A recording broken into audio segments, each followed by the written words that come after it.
नमस्कार दोस्तों। हम चर्चा कर रहे थे व्यंजनों का वर्गीकरण।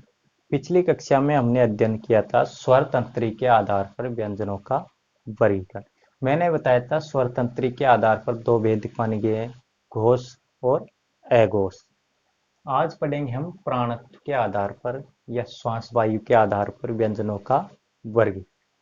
देखिए, प्राणत्व के आधार पर व्यंजनों को दो प्रकार से बांटा गया है या दो भेद किए गए हैं, अल्प प्राण और दूसरा महाप्राण। देखिए, अल्प प्राण क्या होते हैं? अल्प प्राण किसे कहते हैं? जिन वर्णों के उच्चारण में श्वास वायु कम मात्रा में मुख विवर से बाहर निकलती। देखिए, जिन वर्णों के जिन वर्णों के उच्चारण में श्वास वायु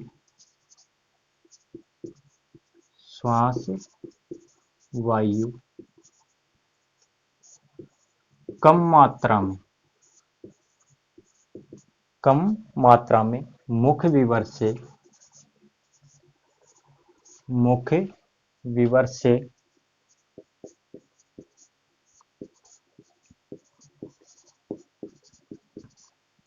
बाहर निकलती है। अल्प प्राण किसे कहते हैं? जिन वर्णों के उच्चारण में श्वास वायु कम मात्रा में मुख विवर से क्या होता है, बाहर निकलती है, वो क्या कहलाते हैं? अल्प प्राण वर्ण कहलाते हैं। इस वर्ग में कौन कौन से वर्ण आते हैं? इसमें वर्ग का पहला, तीसरा और पांचवा। कौन सा? पहला, तीसरा और पांचवा वर्ण। पहला, तीसरा और पांचवा वर्ण तथा अंतस्थ वर्ण और अंतस्थ वर्ण। अंतस्थ कौन कौन से? य, र, ल और व। मैंने एक बात बताई थी, इनको अंतस्थ वर्णों को क्रम से याद करना। य, र, ल, व। कभी कभी परीक्षा में अंतस्थ वर्णों का क्रम भी पूछ लिया जाता है। तो य, र, ल, व। ठीक है। वर्ग का पहला, तीसरा और पांचवा वर्ण तथा अंतस्थ य, र, ल और व और सभी स्वर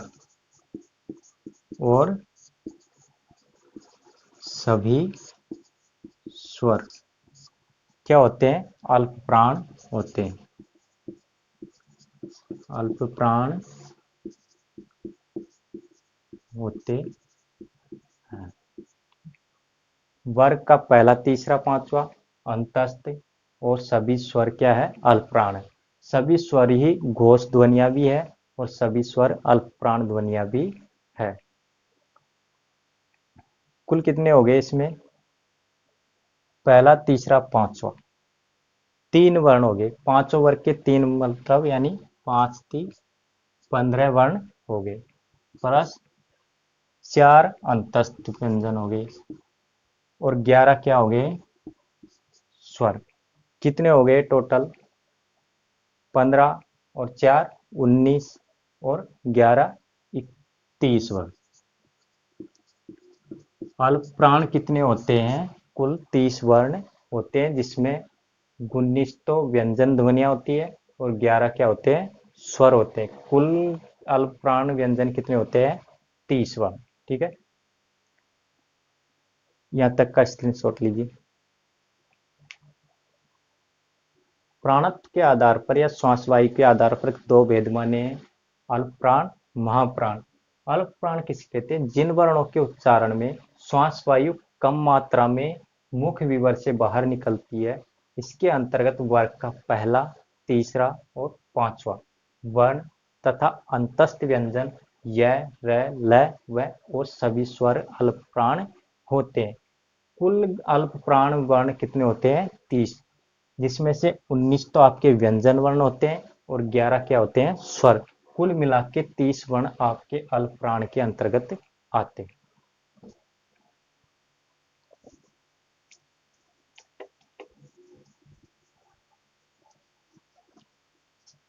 दूसरे नंबर पर आता है हमारा महाप्राण।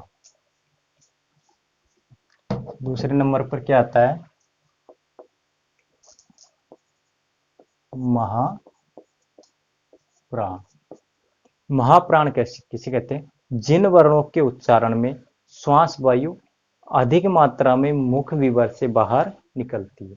अल्प प्राण में तो क्या होता है, कम मात्रा में मुख विवर से बाहर निकलती है, और महाप्राण में अधिक मात्रा में मुख विवर से क्या करती है, श्वास वायु बाहर निकलती है।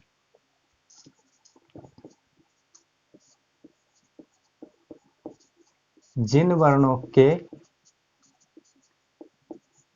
उच्चारण में जिन वर्णों के उच्चारण में श्वास वायु अधिक मात्रा में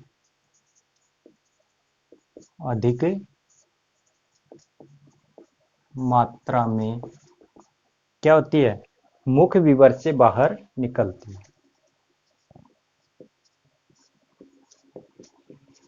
मुख विवर से बाहर निकलती है। जिन वर्णों के उच्चारण में श्वास वायु अधिक मात्रा में मुख विवर से बाहर निकलती है, उन्हें क्या कहते हैं, महाप्राण ध्वनियां कहते हैं। उन्हें महाप्राण ध्वनियां कहते हैं। उन्हें क्या कहते हैं, महाप्राण ध्वनियां कहते हैं। महाप्राण व्यंजनों में हकार की ध्वनि विशेष रूप से सुनाई पड़ती है।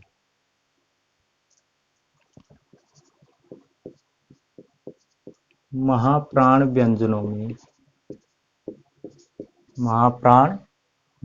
में हकार यानी है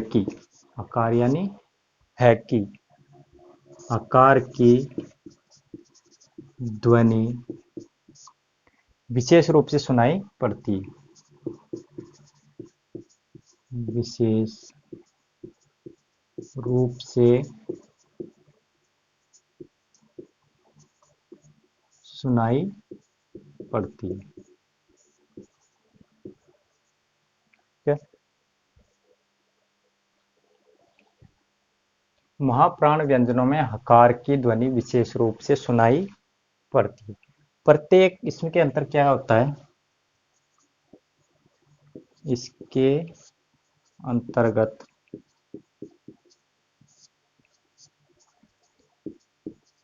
प्रत्येक वर्ग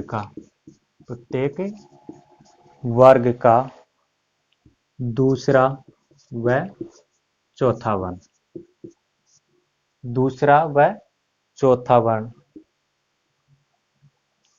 दूसरा चौथा क वर्ग का ख और ग वर्ण हो गया, च वर्ग का छ और झ वर्ण हो गया। इसी प्रकार प्रत्येक वर्ग का यानी पांचों वर्ग के पहला और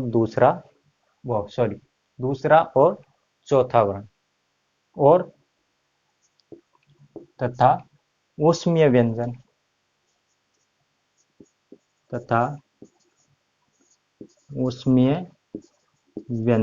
कौन कौन से, स